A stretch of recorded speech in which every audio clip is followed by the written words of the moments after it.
For my project, I'm going to be talking about my human geography and the places that have affected me and had an impact on my human geography with regards to economics.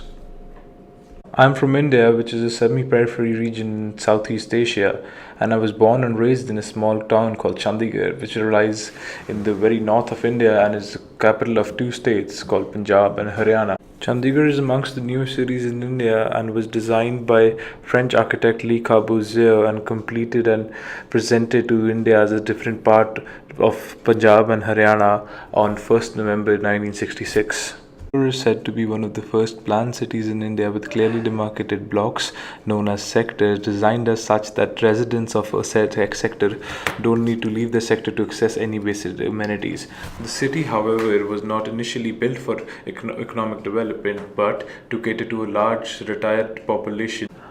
After the movement of a large amount of senior citizens and retired people to Chandigarh, the city had enough funds to build two world-class educational institutions, namely the Punjab University and the Punjab Engineering College, so that they could attract a different diaspora to live in Chandigarh, that is, students and younger people. It is the building of these institutes that led to a large number of students from neighboring states of Punjab and Haryana to move to Chandigarh to pursue an education and ultimately try and secure a job. It is this movement that led my parents to move to the city as well. Investment in the quaternary sector early on is what led Chandigarh to see economic developments at a pace that are unparalleled by any other city or state in India. In recent years, the access to a cheap and highly educated labor pool has attracted various MNCs to the city, thereby making the process of economic development in Chandigarh increase tenfold as compared to its neighboring cities and states. The increased spending power of the citizens of Chandigarh due to the presence of the multinational corporations led to various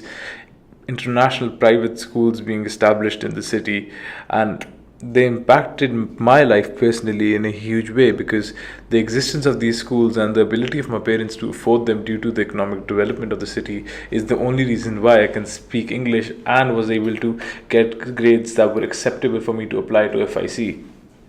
Living in Chandigarh made me realize that economic development and capitalism have their downsides. The sectors that were only meant to hold a few number of people were now overflowing with immigrants and migrants that had come to Chandigarh to seek employment, and the price of housing and rent had grown many folds over the past few years. Having led a largely privileged life as an impact of economic development, I wanted to give back to the world and those who were less fortunate than me in my own country. And this is why I decided to spend 8 months in a village called Rudraprayag in the district of Dehradun. Rudraprayag is a district in the state of Uttarakhand and consists of about 7 villages, all of whose members largely depend on the primary sector for their source of income, all of which was virtually destroyed a few years ago due to devastating earthquakes and subsequent flooding. The entire district was left without a school for the next 4 years, which is when an organization called Round Square, of which I was a member, and a group of students from my city decided to go there and help build a school and teach the students while our seniors looked for permanent teachers to work there. While we were doing so, the experience impacted me in a huge way, as it made me see firsthand the income disparity because of which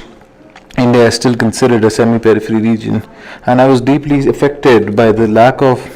government will and competence to invest in the quaternary sector that would eventually have lifted these people out of this economic conditions. I believe I also had a profound impact on these students because I was able to establish a sense of normalcy that had been somewhat eradicated for the life for the past 4 years by establishing some sense of routine in our makeshift school. Having always had the desire to live in different places, when it came time to decide where I would go for university, I chose to come to Vancouver, a core region in the core country of Canada. Having lived in Canada for a year, I have realized how what a free market utopia this country is, particularly Vancouver. Everybody has dignity of labor, meaning that even if you are a construction worker or a plumber, you will have a respect in society and would be able to earn a decent living. And the amazing thing is, if you work hard enough in any field, you would eventually be able to make enough money to start your own business if you want to, which is something that is a concept virtually non-existent in India. That is why a lot of people were stuck in poverty and unable to move above their current social rankings. This is why Canada is considered a periphery region, because a large part of its population is in the middle class and has the ability to move above the middle class if they work hard enough. Seeing the level of economic development in Canada makes me want to work hard so that I can eventually have worked hard enough to put myself in a higher economic condition than I currently am, because this being Canada, I am motivated to do so, because unlike India, if you work hard enough here, you can succeed and achieve anything you want to.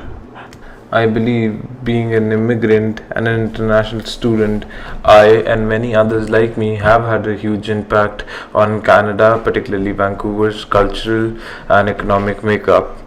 A lot of people come to Canada for school and invest in the quaternary sector, and are eventually able to secure jobs in the tertiary and the secondary sector as well. And a lot of immigrants who are not like me, who do not go to school, come to Canada and work in the primary sector. That is why a lot of people from the South Asian community who have gone to school are working in Vancouver as engineers and lawyers. And also a lot of people who have come to work in the primary sector are working in farms and trucking industries all throughout the lower mainland. I'd like to end my presentation with a map showing the places that have impacted my geography with regards to economics and their interconnectedness. My journey of my geography begins in Chandigarh, where, because of its fast economic growth, I was able to attend an international English school, which is the primary reason why I can speak English and attend a university in Vancouver. And the economic growth of Chandigarh is what motivated me to visit a downtrodden and backward area of India like Rudraprayag and work there for 8 months. Working in Rudraprayag made me aware of the importance of investing in the tertiary and the quaternary sector as a way of economic growth and as a way to help the people living in the area. And a combination of being born in Chandigarh and seeing the abject poverty the students in Rudraprayag were living in is what ultimately motivated me to come to Vancouver and work hard, so that I can eventually make enough money to not only be comfortable myself, but also help people that are living